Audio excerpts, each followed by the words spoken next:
Hello students, welcome to science class. हम पढ़ रहे थे chapter 6 chemical reaction and catalyst. उसमें हम द्विविस्थापन अभिक्रिया तक पढ़ चुके थे। आज का टॉपिक हमारा है तीव्र वेग अभिक्रिया।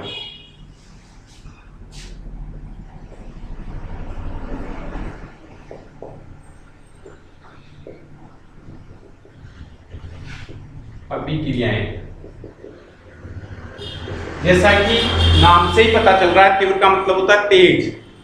ऐसी रासायनिक अभिक्रियाएं जो बहुत ही तेजी से संपन्न होती है, अर्थात जो बहुत ही कम समय में पूर्ण हो जाती हैं, तीव्र वेग अभिक्रियाएं कहलाती हैं। जितनी भी परबल अम्ल और परबल क्षार की अभिक्रियाएं होती हैं, वो सब तीव्र वेग अभिक्रियाएं होती है। जैसे उदाहरण के लिए हम लेते हैं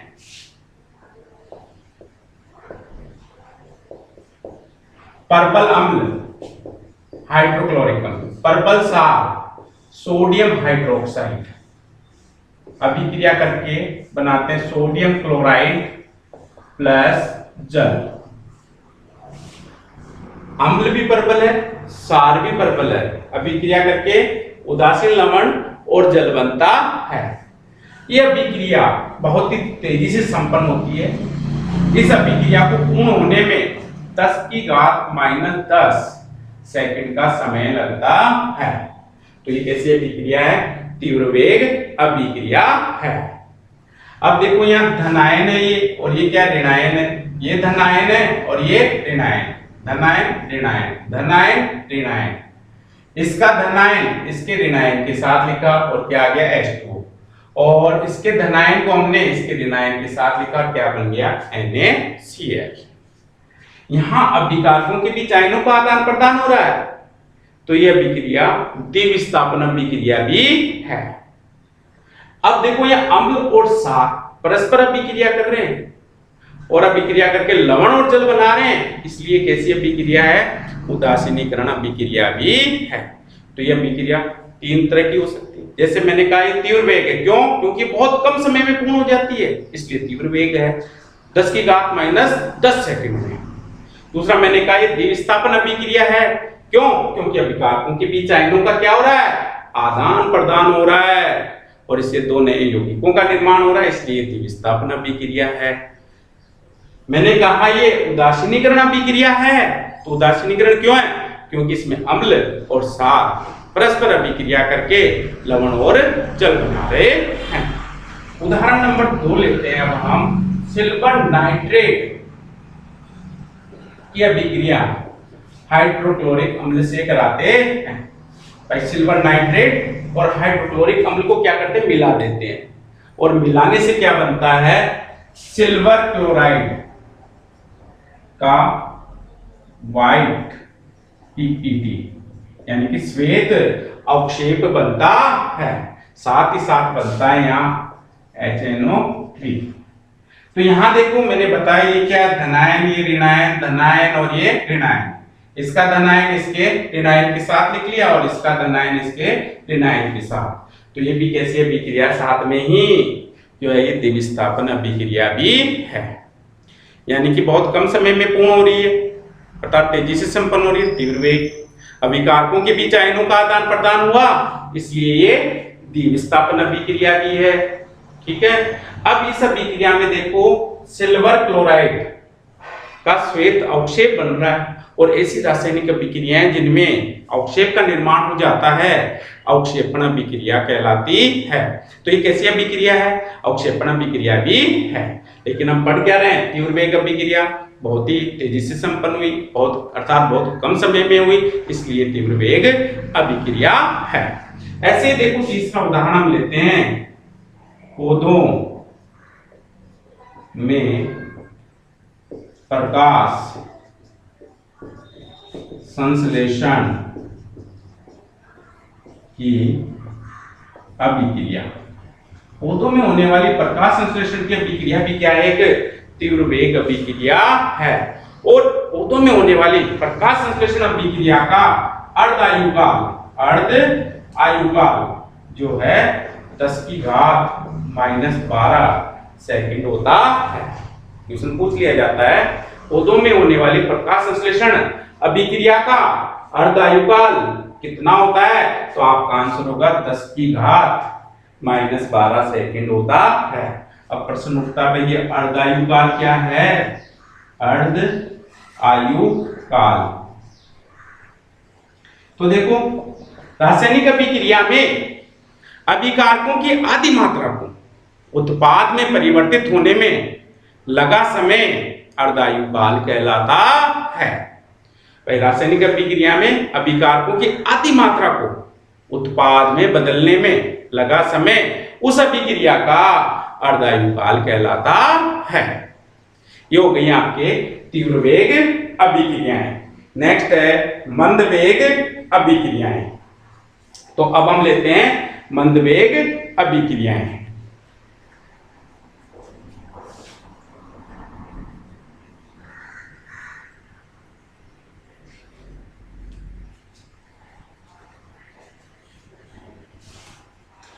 मंद वेग अभिक्रियाएं किसे कहते हैं? पहला ही प्रश्न उठता है मंद वेग अभिक्रियाओं में।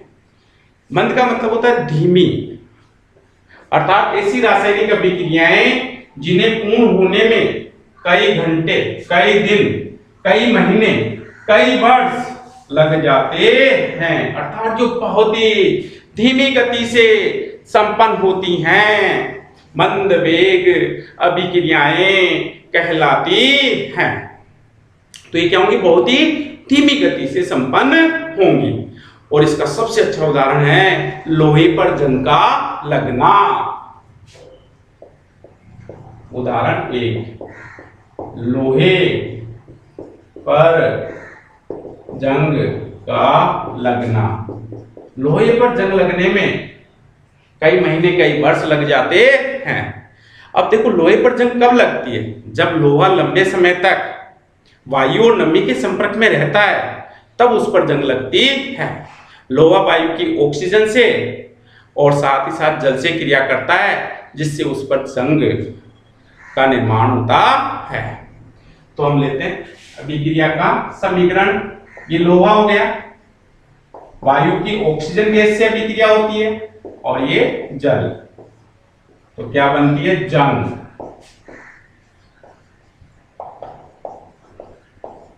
समीकरण संतुलित होना चाहिए। संतुलित करते हैं इसे हम 6, 3, 3 दूनी 6 और ये 6। ये समीकरण हो गया संतुलित। तो लोहे पर जंग कब लगी? वायु की ऑक्सीजन और जल के साथ विक्रिया होती है, तब जंग का निर्माण होता है, लोहे पर जंग लगती है। नेक्स्ट उदाहरण है इसका पोटेशियम क्लोरेट। पोटेशियम क्लोरेट को गर्म करते हैं, ये ऊष्मा का साइन है, गर्म करते हैं तो पोटेशियम क्लोराइड प्लस ऑक्सीजन बनती है। समीकरण संतुलित होना चाहिए। इधर ऑक्सीजन के 2 परमाणु है, इधर 3, तो ये 2 से गुणा करते 6 और ये 3 से गुणा करते ही 6 हो गए। यहाँ पोटेशियम क्लोराइड के 2 अणु हैं, तो यहाँ पे भी हमने इसको क्या कर दिया? 2। तो ये हो गया समीकरण संतुलित। तो ये अभिक्रिया भी बहुत ही धीमी गति से संपन्न होती है। तो ये कैसी अभिक्रिया है? मंद वेग अभिक्रिया है। उदाहरण नंबर 3, एसिटिक अम्ल की अभिक्रिया एथेनॉल से कराते हैं। तो देखो मैंने बताया पहले, इसमें धनायन ऋणायन दोनों, ये ऋणायन और ये धनायन, ये ऋणायन और ये क्या है? धनायन। इसका ऋणायन इसके धनायन के साथ होगा, ये धनायन जो है वो इसके ऋणायन के साथ।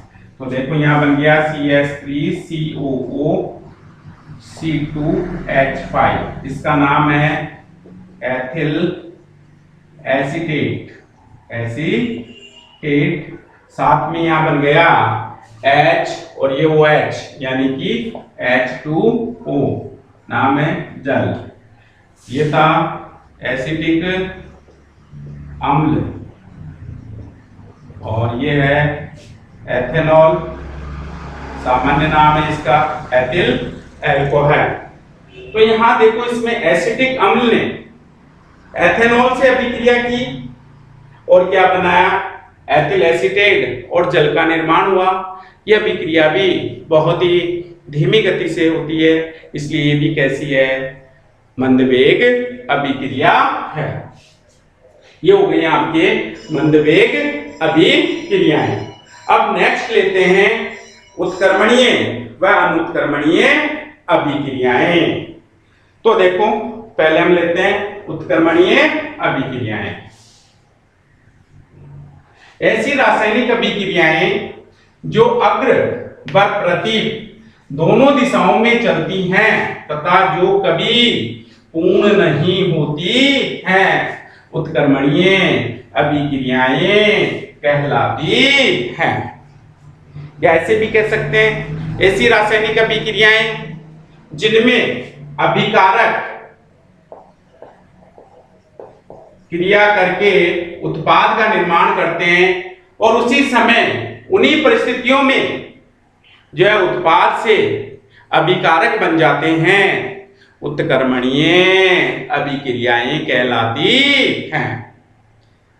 अब देखो अभिकारक से उत्पाद बन रहे हैं, उसी समय उन्हीं परिस्थितियों में, यानी पर्याप्त मात्रा में उत्पाद का जब निर्माण हो जाता है तो उत्पाद से वापस से अभिकारक बनना शुरू हो जाते हैं। तो इसमें अभिकारकों की सांद्रता कभी भी शून्य नहीं होती है, यानी कि अभिक्रियाएं पूर्ण नहीं होंगी। और गैसीय उत्क्रमणीय अभिक्रियाएं जो होती हैं वो बंद पात्र में कराई जाती हैं। तो इसमें अभिकारक क्रिया करके क्या बनाएंगे, उत्पाद, और जब पर्याप्त मात्रा में उत्पाद बन जाएंगे तो उसी समय उन्हीं परिस्थितियों में उत्पाद से जो है वापस से अभिकारक बन जाते हैं। तो ये अभिक्रियाएं उत्क्रमणीय अभिक्रियाएं होंगी। तो देखो अभिकारक से उत्पाद बना और उत्पाद से वापस अभिकारक बन रहा है, तो अभिकारकों की सांद्रता शून्य नहीं होगी। और जब अभिकारकों की सांद्रता शून्य नहीं होगी तो ये अभिक्रियाएं पूर्ण नहीं होंगी। जैसे मैं एक सामान्य अभिक्रिया ले रहा हूं, ए और बी ने मिलकर सी और डी का निर्माण किया। जब पर्याप्त मात्रा में सी और डी का निर्माण हो गया तो उन्हीं परिस्थितियों में सी डी ने वापस से क्या किया, ए बी का निर्माण कर लिया। यहां दो अर्ध अभिक्रियाएं हुई, एक में तो अभिकारक से उत्पाद बने और दूसरी में उत्पाद से अभिकारक। एक और ये दो, एक ए और बी ने क्या बनाया, सी और डी, यानी कि अभिकारक से क्या बने, उत्पाद बन गए। तो यह अभिक्रिया हो गई अग्र अभिक्रिया। दो अभिक्रियाएं हो गई, यहां दोनों अर्ध अभिक्रिया होती हैं, अग्र और प्रतीप। दूसरी में क्या हुआ, सी और डी ने क्या बना लिया, ए और बी। अब ये तो उत्पाद थे और ये क्या बन गए, वापस से अभिकारक बन गए। तो यहां क्या हो गई है, प्रतीप अभिक्रिया। क्या हो गई है, प्रतीप अभिक्रिया। अब देखो जब ए और बी मिलकर सी डी बना रहे हैं, सी और डी मिलकर वापस ए और बी बना रहे हैं, तो अभिकारकों की सांद्रता शून्य नहीं हो रही है। तो ये अभिक्रियाएं कभी भी पूर्ण नहीं होंगी। अब हम लेते हैं इसके उदाहरण। क्या लेते हैं, इनके उदाहरण। उदाहरण नंबर 1, नाइट्रोजन हाइड्रोजन से अभिक्रिया करके अमोनिया का निर्माण करती है। उन्हीं परिस्थितियों में अमोनिया से नाइट्रोजन और हाइड्रोजन बन जाते हैं। समीकरण कैसा होना चाहिए, संतुलित। तो देखो नाइट्रोजन 2, इधर 2, हाइड्रोजन 6, इधर भी 6, संतुलित हो गया। ऐसे दूसरा उदाहरण हम लेते हैं, H2O कार्बोनिक अम्ल से अभिक्रिया करता है। क्या नाम है इसका, कार्बोनिक अम्ल। H2O यानी कि जल, अभिक्रिया करता है, क्या बनता है, hydronium ion plus hydrogen carbonate ion बनता है। इसका नाम है हाइड्रोनियम आयन बना लेता है। और उन्हीं परिस्थितियों में देखो ये अभिक्रिया करके वापस से क्या बना लेते हैं, जो है जल और कार्बनिक अम्ल बना लेते हैं। ठीक है, तीसरा उदाहरण हम ले सकते हैं, रक्त के द्वारा, रक्त में हीमोग्लोबिन होता है और हीमोग्लोबिन क्या करता है, ऑक्सीजन और कार्बन डाइऑक्साइड का वहन करता है। तो उदाहरण हो गया, रक्त में हीमोग्लोबिन के द्वारा, रक्त में हीमोग्लोबिन के द्वारा कार्बन डाइऑक्साइड व ऑक्सीजन का वहन। तो ये भी कैसी अभिक्रिया है, वहन। वहन का मतलब वहन करना, परिसंचरण होना उसका। तो वहन ये भी कैसी अभिक्रिया है, एक जो है उत्क्रमणीय अभिक्रिया है। अब देखो उत्क्रमणीय अभिक्रियाओं की विशेषताएं। विशेषताएं नंबर 1, उत्क्रमणीय अभिक्रियाओं में अग्र व प्रतीक दोनों दिशाओं में अभिक्रियाएं होती हैं, अर्थात अभिकारक से उत्पाद बनते हैं, उसी समय उन्हीं परिस्थितियों में उत्पाद से वापस अभिकारक बन जाते हैं। विशेषता नंबर 2 है, ये अभिक्रियाएं कभी पूर्ण नहीं होती हैं। ये अभिक्रियाएं कभी पूर्ण नहीं होती हैं। और विशेषता नंबर 3 है, गैसीय उत्क्रमणीय अभिक्रियाएं सदैव बंद पात्र में कराई जाती है। गैसीय उत्क्रमणीय अभिक्रियाएं कैसे पात्र में होंगी, बंद पात्र में होती है। और विशेषता नंबर 4, इन अभिक्रियाओं को 2 अर्ध तीर के चिन्हों द्वारा प्रदर्शित किया जाता है। तो ये हो गया आपके उत्क्रमणीय अभिक्रियाएं।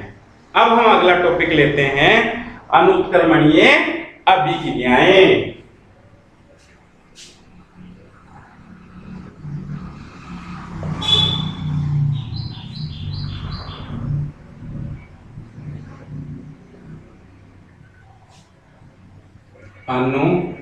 अनुक्रमणीय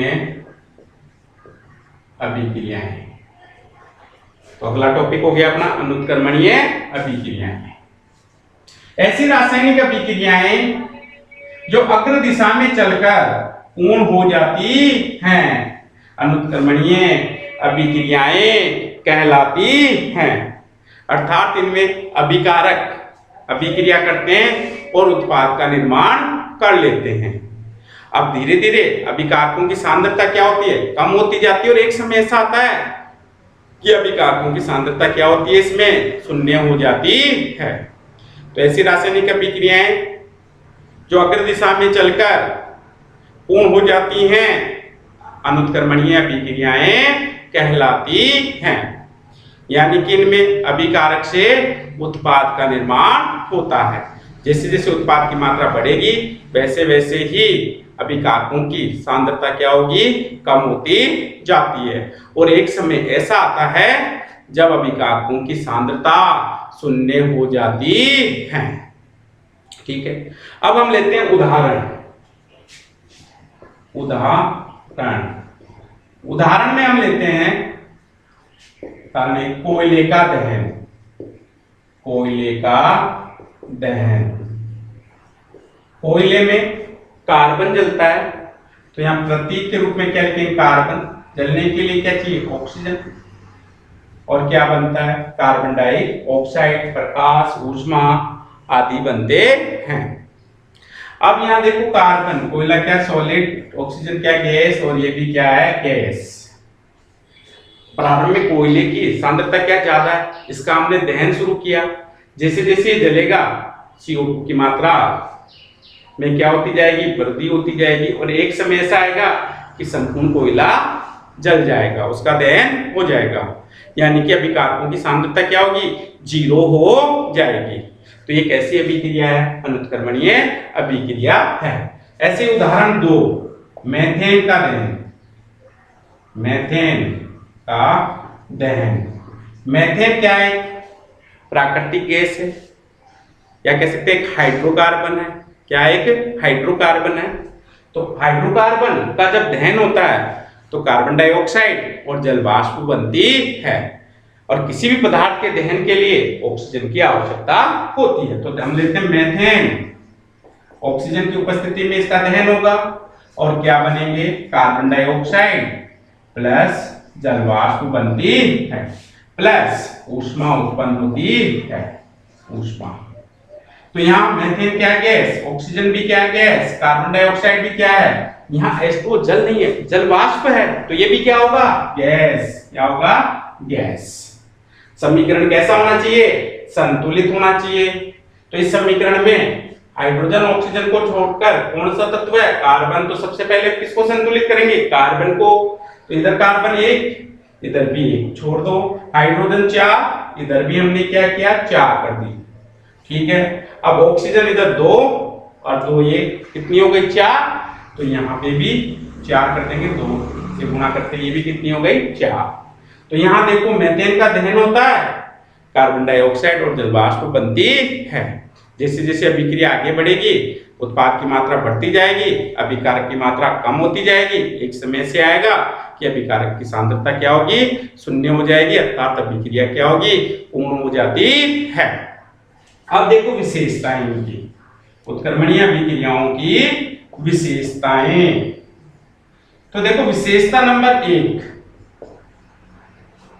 विशेषता नंबर 1, ये अग्र दिशा में चलती हैं, अर्थात अभिकारक से उत्पाद ही बनते हैं, उत्पाद से वापस अभिकारक नहीं बनते हैं। विशेषता नंबर 2, ये अभिक्रियाएं पूर्ण हो जाती हैं, ये अभिक्रियाएं पूर्ण हो जाती हैं, अर्थात अभिकारकों की सांद्रता 0 हो जाती है। विशेषता नंबर 3, ये अभिक्रियाएं सामान्यतः खुले पात्र में होती हैं। कैसे पात्र में होती हैं, खुले पात्र में होती हैं। विशेषता नंबर 4, इन अभिक्रियाओं को पूर्ण तीर के चिन्ह के द्वारा प्रदर्शित किया जाता है। तो ये हो गई आपके अनुत्क्रमणीय अभिक्रियाएं। अब देखो आपको यहां से उत्क्रमणीय व अनुत्क्रमणीय अभिक्रियाओं में 3 अंतर ज्ञात करने हैं। तो बता सकते हो 3 अंतर, आसानी से विशेषताओं से आप 3 अंतर ज्ञात कर सकते हैं। अब हम आगे बढ़ते हैं, उदासीनीकरण अभिक्रियाएं। अगला टॉपिक क्या है अपना, उदासीनीकरण अभिक्रियाएं।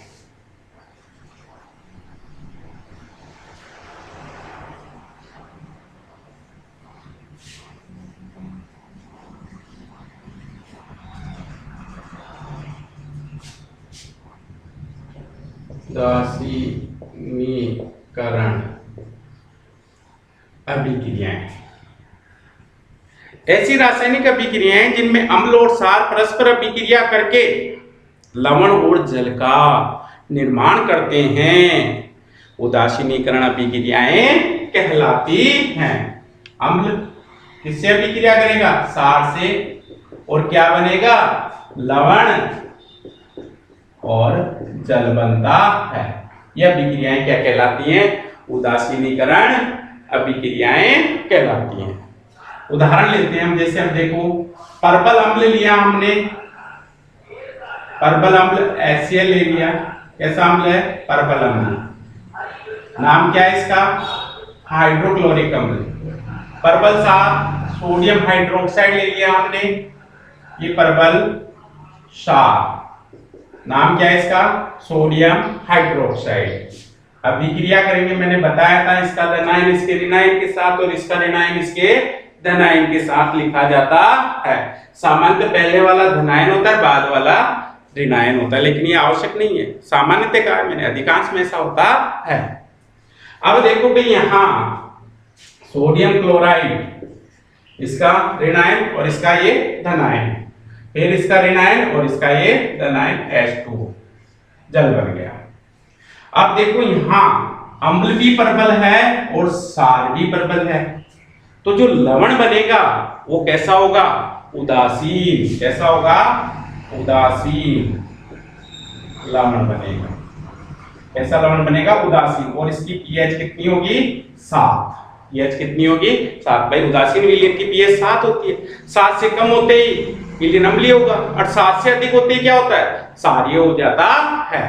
और ये बन गया यहाँ जल। तो उदासीन लवण बनता है।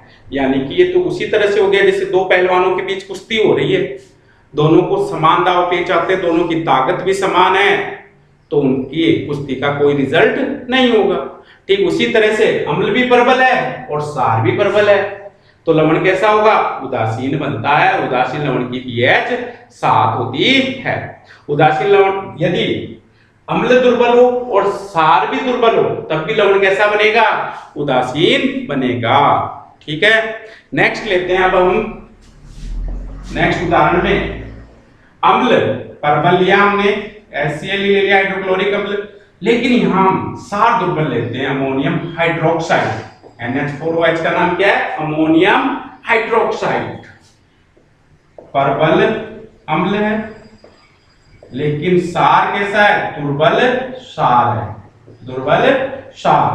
अब विक्रिया करेंगे, क्या बनेगा? मैंने आपको पहले बताया, इसका धनायन इसके ऋणायन के साथ, यानी कि क्या बन गया? H2O। और इसका ऋणायन इसके धनायन के साथ क्या बन गया? Ammonium chloride. क्या बन गया? Ammonium chloride. अब देखो अम्ल प्रबल है और क्षार क्या है? दुर्बल है। क्या है? दुर्बल है। तो जो लवण बनेगा वो कैसा होगा? इनमें से जो प्रबल है उस प्रकृति का होगा, यानी कि कैसा होगा? अम्लीय होगा। ठीक वैसे ही जैसे दो पहलवान हैं, एक ताकतवर है दूसरा कमजोर है, तो कौन सा जीतेगा? ताकतवर वाला। तो वही बात यहां होगी। तो ये कैसा होगा? अम्लीय लवण। क्या होगा? अम्लीय लवण। और अम्लीय लवण की पीएच क्या होगी? 7 से कम। 7 से कम। और ये क्या है? जल। तीसरा हम ले सकते हैं यहां अम्ल दुर्बल ले लिया हमने, दुर्बल अम्ल, एसिटिक अम्ल ले लिया। कौन सा अम्ल दुर्बल है? एसिटिक अम्ल। कैसा अम्ल है ये? दुर्बल अम्ल है।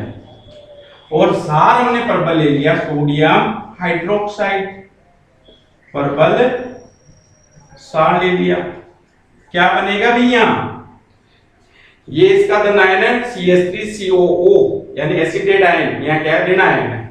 सोडियम धनायन है, OH ऋणायन है, तो इसका ऋणायन इसके धनायन के साथ CH3COONA, नाम हो गया sodium acetate. Sodium acetate, Na sodium, और ये जो आयन है वो क्या? एसिटेट, तो नाम हो गया सोडियम एसिटेट। और साथ में यहाँ क्या बना? H और OH मिलकर क्या बना लेंगे? H2O, यानी कि जल। अब देखो यहां पर अम्ल तो दुर्बल है और क्षार प्रबल है। अब आपको पता चल गया होगा कि इस लवण की प्रकृति कैसी होगी? तो इसकी प्रकृति होगी क्षारीय। कैसी होगी? क्षारीय। ये क्षारीय लवण बनेगा। पीएच कितनी होगी? पीएच जो है वो 7 से अधिक होगी। 7 से अधिक। ये हो गई आपकी उदासीनीकरण अभिक्रियाएं। और उदासीनीकरण अभिक्रियाओं में मुख्यतः 3 प्रकार के लवण बने: उदासीन लवण, अम्लीय लवण और क्षारीय लवण।